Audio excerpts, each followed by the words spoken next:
skeletal muscle, okay? So look, friends, skeletal muscle is used in our daily activities. Okay, now, skeletal muscle is also a type of tissue. Okay, now, what happens in skeletal muscle? When we enlarge this skeletal muscle, okay? So, the cells within skeletal muscle are called muscle fibers. Okay, those are the muscle cells of skeletal muscle. Okay? Now, how are these arranged? They're arranged in bundles. Okay, look, as you can see here, these skeletal muscle cells are attached in bundles. Okay? We call this bundle a fascicle. Okay, now, just like in a normal cell, if we talk about a normal cell has a plasma membrane. It has cytoplasm and an endoplasmic reticulum. Okay? Similarly, the plasma membrane of a muscle cell is called a sarcolemma. Okay, we call the cytoplasm sarcoplasm, and the endoplasmic reticulum sarcoplasmic reticulum. It's the same thing, just the names have changed. The plasma membrane is called sarcolemma, the cytoplasm is called sarcoplasm, and the endoplasmic reticulum is called sarcoplasmic reticulum. Okay? So, when I magnify this muscle cell further, what do I see? Inside this muscle cell are tiny, thread-like structures called myofibrils. Okay, these are tiny, thread-like structures. Okay, now, how are these thread-like structures attached? This is how they are. They look like dark and light bands to us. Okay? Dark bands and light bands. Then dark bands, then light bands. This is how they're spread throughout the cell. Myofibrils. Okay, so, there's no need to get confused here. Inside the muscle cell are myofibrils. Okay? The dark and light bands that form them. Okay, they're made up of dark and light bands. Okay, now, what are these dark bands and light bands? So, let's learn a little more about them. Okay? So, the dark band is our myosin protein. Okay? And the light band is our actin.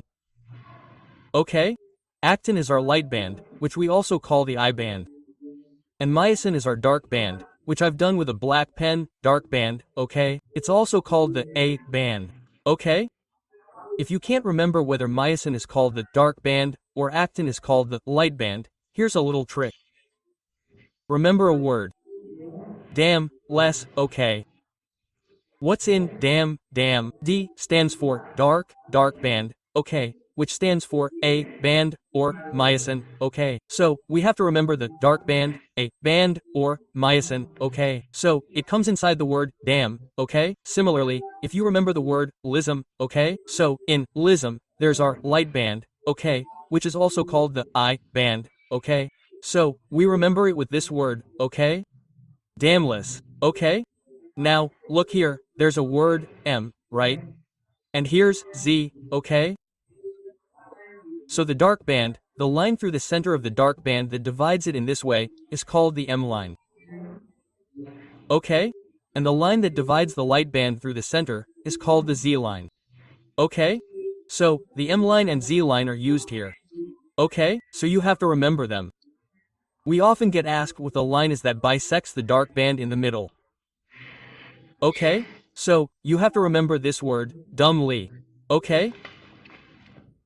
So, now, what are actin and myosin? What is their structure? So, let's look at that.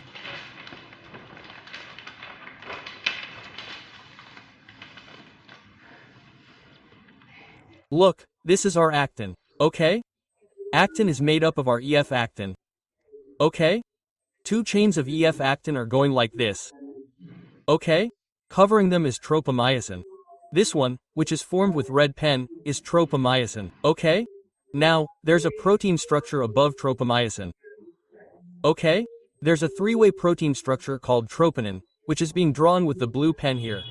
Okay? What's there? This is a fascitin. Okay? There's this myosin on it. Okay? This is the structure of myosin. In the structure of myosin, we have a head and a tail. Okay? This is actin. This a fascitin in actin. Okay? This is where the head of myosin comes and binds. In muscle contraction, as I showed earlier, there's a dark band, then a light band, then a dark band. So, what happens in that? This myosin and actin are connected in this way. Okay, now, look what happens in normal, relaxed conditions. This a fascitin chain is covering this tropomyosin chain. Okay? The binding site of affectin, where myosin attaches, is covered by tropomyosin. Right? So, myosin can only bind when the layer of tropomyosin is removed.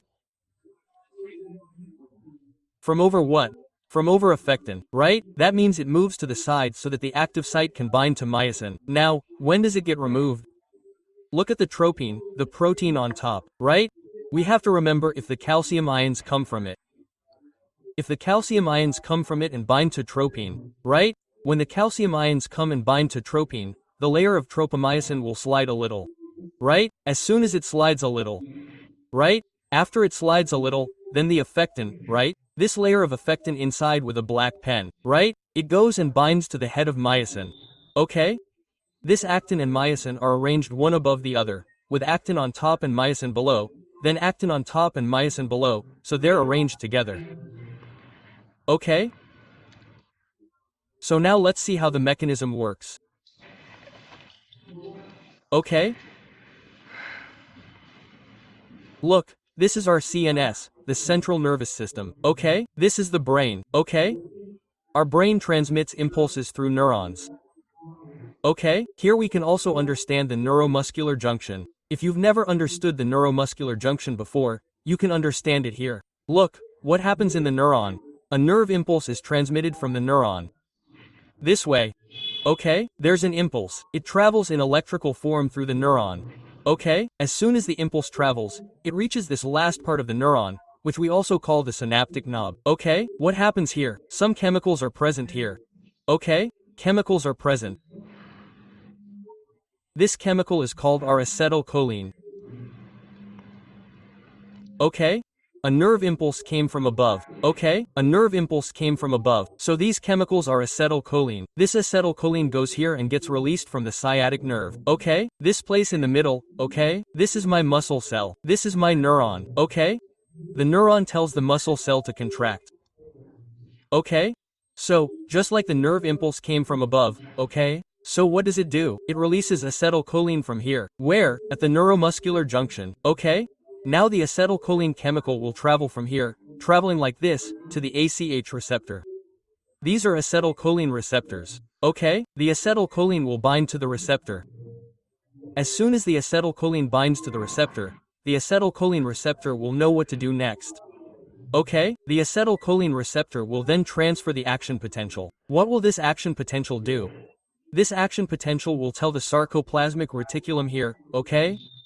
It will tell the sarcoplasmic reticulum that we've received information from above that it needs to release calcium ions. Okay? So, release the calcium ions. So, it will go and tell the sarcoplasmic reticulum first. Now, what will the sarcoplasmic reticulum do? It will release the calcium ions. Now, these calcium ions, okay? What will these released calcium ions do? Look, actin and myosin filaments are present inside the cell.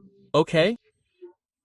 So, this calcium ion goes and binds to one side of the troponin, the protein being formed with the blue pen here.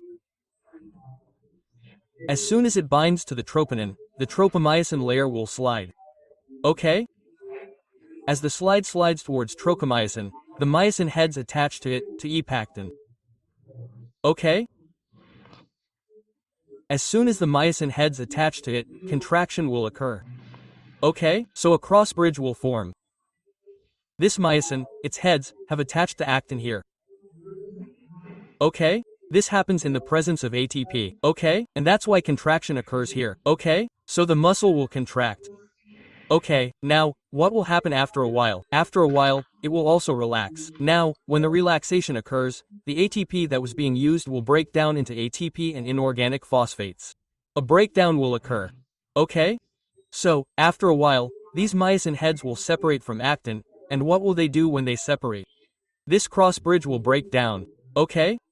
These actin and myosin connect. This is what we call cross bridge formation.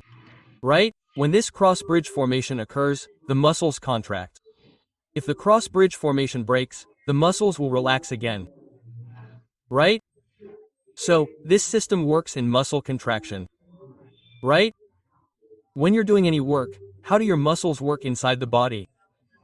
How does muscle contraction occur? On a purely cellular level, right? This is that process. Right?